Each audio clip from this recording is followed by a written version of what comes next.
عباسی خلافت اسلامی تاریخ کا ایک عظیم الشان دور رہا ہے جو سیاسی، ثقافتی، علمی اور معاشی ترقی کا گہوارہ رہا ہے، لیکن یہ خلافت زوال پذیر ہو کر بالآخر منگولوں کے حملے میں ختم ہو گئی۔ عباسی خلافت کا آغاز 750 عیسوی میں امی خلافت کے خاتمے کے بعد ہوا۔ عباسیوں نے اپنے اقتدار کو مضبوط کرنے کے لیے خاندانی اتحاد، مذہبی حمایت اور نظام حکومت میں اصلاحات پر توجہ دی۔ دارالحکومت بغداد کو 762 عیسوی میں قائم کیا گیا جو علم، تجارت اور سیاست کا مرکز بن گیا۔ ابتدائی عباسی حکمران جیسے ہارون الرشید اور مامون الرشید نے خلافت کو عروج پر پہنچایا۔ بیت الحکمت اور دیگر علمی ادارے قائم کیے گئے جہاں یونانی، فارسی اور ہندی علوم کے تراجم ہوئے۔ سائنس، طب، فلکیات، فلسفہ اور ادب کے شعبوں میں ترقی ہوئی۔ بغداد ایک اہم تجارتی مرکز تھا جہاں مشرق اور مغرب کی تجارت ہوتی تھی۔ زرعی اصلاحات نے معیشت کو مضبوط بنایا۔ عباسیوں نے ایک مضبوط مرکزی حکومت قائم کی جو خلافت کے مختلف علاقوں کو کنٹرول کرتی تھی۔ ہارون الرشید کے بعد حکمران عیش و عشرت میں مبتلا ہو گئے اور عوامی مسائل سے دور ہو گئے۔ خلافت کی قیادت ایسے افراد کے ہاتھ آ گئی جو حکومت چلانے میں نااہل تھے۔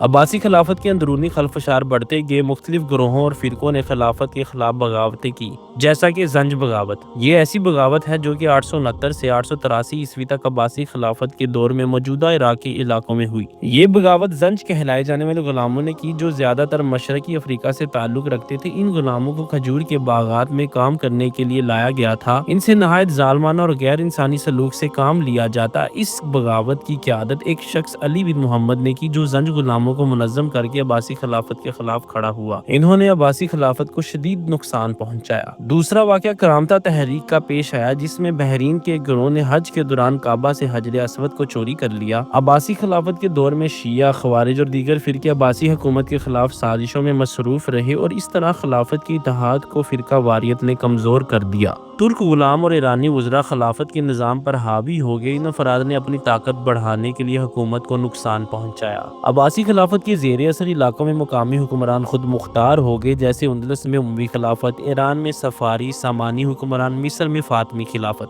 یہ مقامی حکومتیں عباسی خلافت کی مرکزیت کو ختم کر کے اس کے زوال کا باعث بنی۔ دربار کے اخراجات بڑھتے گئے جبکہ ٹیکس کا بوجھ عوام پر ڈال دیا گیا۔ حکمران کی عیش و عشرت نے مالی وسائل ختم کر دیے۔ تجارتی راستوں پر حملے اور غیر مستحکم حالات کی وجہ سے تجارت متاثر ہوئی۔ منگولوں اور صلیبیوں کے حملوں نے تجارتی مراکز کو تباہ کر دیا۔ زراعت کے نظام میں بد انتظامی اور جنگوں کی وجہ سے زراعت متاثر ہوئی جس سے معیشت پر منفی اثر پڑا۔ صلیبی جنگیں جو کہ یورپ اور مشرقی وسطی کے درمیان لڑی جانے والی مذہبی جنگوں کی سیریز تھی۔ یہ جنگیں عموماً 11ویں صدی سے 13ویں صدی کے درمیان ہوئی۔ ان جنگوں کا اصل مقصد یروشلم اور اس کے آس پاس کے مقدس علاقوں پر قبضہ حاصل کرنا تھا۔ ان صلیبی جنگوں نے اسلامی دنیا کو فوجی اور معاشی نقصان پہنچایا۔ عباسی خلافت ان جنگوں کی وجہ سے مزید کمزور ہو گئی۔ ترک ممالک اور بویہی حکمران عباسی خلافت پر قابض ہو گئے اور خلافت کو صرف ایک علامتی حیثیت تک محدود کر دیا۔ 13ویں صدی میں منگول افواج نے اسلامی دنیا پر حملہ کیا۔ 1258 عیسوی میں ہلاکو خان نے بغداد پر حملہ کر کے آخری عباسی خلیفہ معتصم کو قتل کر دیا۔ بغداد کو تباہ کر دیا گیا، لاکھوں لوگ قتل ہوئے اور علم و ثقافت کا مرکز ختم ہو گیا۔ منگولوں نے بغداد کو مکمل طور پر تباہ کر دیا اور اس کے ساتھ ہی عباسی خلافت کا خاتمہ ہو گیا۔